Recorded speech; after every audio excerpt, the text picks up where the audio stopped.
Platão foi um filósofo e matemático do período clássico da Grécia. Foi o autor de vários diálogos filosóficos e o fundador da primeira instituição de educação do mundo ocidental, a Academia. Juntamente com seu mentor Sócrates e o seu aluno Aristóteles, construíram as bases da filosofia. Voltando 2400 anos para trás, Atenas é uma cidade com cerca de 250 mil pessoas. Uma cidade bastante unida, com teatro, templos, ginásios, banhos. A arte e a ciência estão a desenvolver e a ganhar grande importância. E é esta cidade que é o berço do primeiro filósofo, também considerado o melhor de todos os tempos, Platão.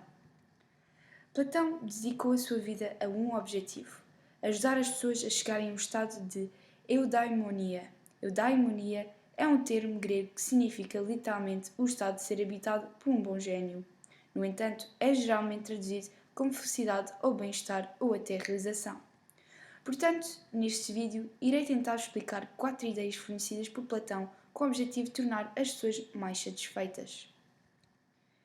Platão repara que as pessoas não tomam tempo para refletir sobre elas e se calhar pensarem com calma e lógica planos futuros. E por consequência, nunca tomamos realmente as melhores decisões, pois não damos o valor devido à nossa carreira e às nossas relações. Propondo então mais tempo de reflexão, Platão sente que teremos mais ordem e clareza na nossa mente. Platão, repetidamente, através de todos os livros que escreveu, discorda com um bom senso e refere que este está cheio de erros, preconceitos e superstições. E ele repara que muitas das vezes as ideias e as ações das pessoas são baseadas e dependem no que nós chamaríamos o bom senso. O amor, a fama, o dinheiro, a bondade, consoante ao senso comum, não são coisas que condizem com a razão. E as pessoas sentem-se confortáveis e felizes ao tomar as decisões certas, guiando-se pelo seu instinto ou por paixões. No entanto, para Platão, ele inventou a terapia, pois ele insiste que devemos aprender a submeter os nossos pensamentos e sentimentos à razão. Pois, tal como a sua filosofia repetidamente mencionava, conhece-se a ti próprio. O Banquete de Platão é um livro que tenta explicar o que é o amor. Ele narra a história do jantar feito por Agaton, um poeta que convida alguns dos seus amigos para jantar, beber e falar sobre o amor. Naturalmente, todos os convidados têm diferentes visões sobre o amor, mas Platão explica a Sócrates, uma das personagens principais deste livro, a sua teoria sobre o que é o amor. Quando nós nos apaixonamos, o que acontece é que vemos nessa pessoa qualidades boas, que não temos e sentimos que precisamos delas. Por exemplo, se essa pessoa é calma e nós somos agitados, essa pessoa poderá ajudar-nos a ganhar esse potencial que nos falta. Portanto, o amor para Platão significa que, ao nos aproximarmos, iremos nos tornar um pouco como essa pessoa.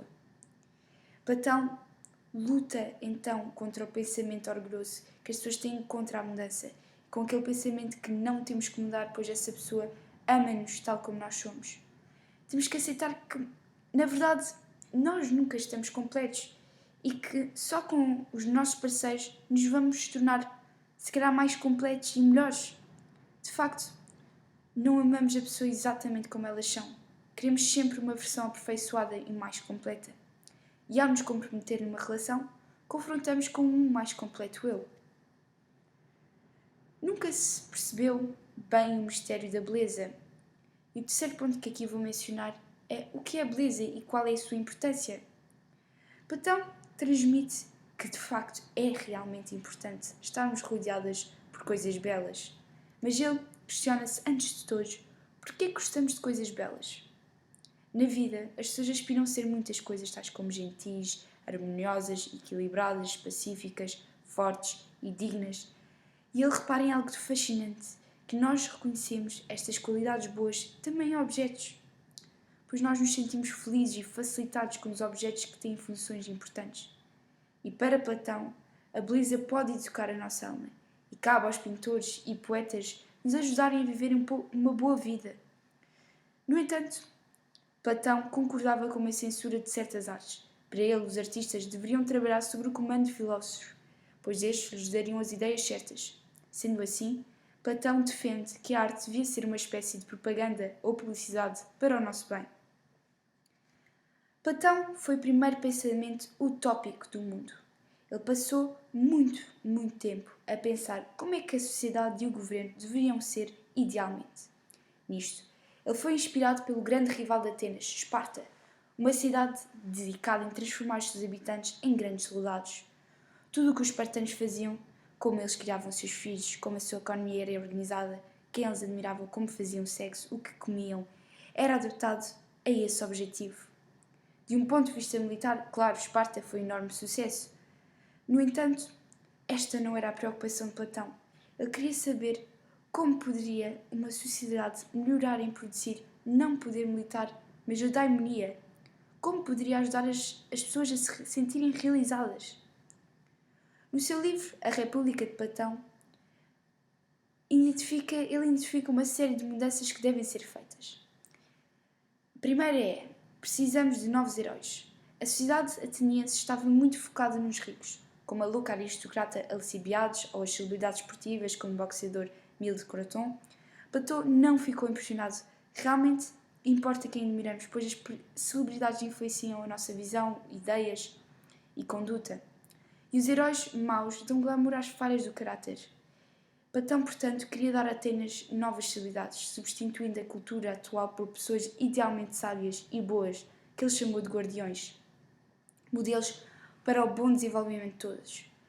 Essas pessoas seriam distinguidas por seu registro de serviço público, sua modestia e hábitos simples, sua aversão ao centro das intenções e a sua experiência ampla e profunda. Seriam as pessoas mais respeitadas e admiradas pela sociedade. Em segundo lugar, precisamos de censura. Hoje a censura nos torna ansioso, mas Platão estava preocupado com um tipo errado de liberdade. Atenas era um livro para todos, até para as piores opiniões.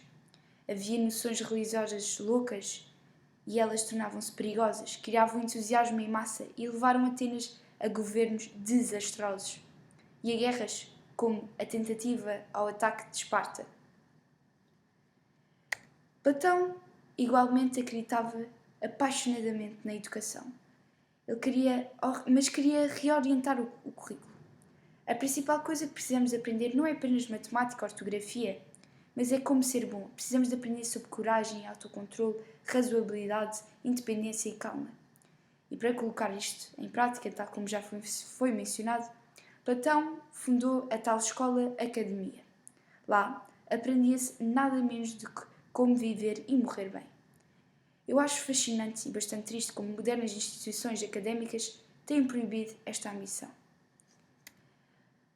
Por fim, melhor infância. As famílias tentam o seu melhor e às vezes as crianças têm sorte. Os pais são equilibrados, bons professores, maduros e sábios. Mas, com muita frequência, os pais transmitem muitas das suas confusões e falam aos seus filhos. Platão pensava que educar bem as crianças era uma das habilidades mais difíceis, mas mais necessárias. Ele era muito simpático com a criança que é retirada pelo ambiente doméstico errado. Assim ele propôs que muitas crianças estariam melhor se pudessem inspirar a sua visão da vida, não dos pais, mas de sábios guardiões pagos pelo Estado. Em conclusão, as ideias de Platão permanecem a ser profundamente provocativas, mas extremamente fascinantes e claras. Ele queria que a filosofia fosse uma ferramenta ou uma arma para nos ajudar a mudar o mundo e transmitir felicidade. Eu acho que deveríamos continuar a ser inspirados pelo seu exemplo, porque hoje em dia elas ainda se aplicam.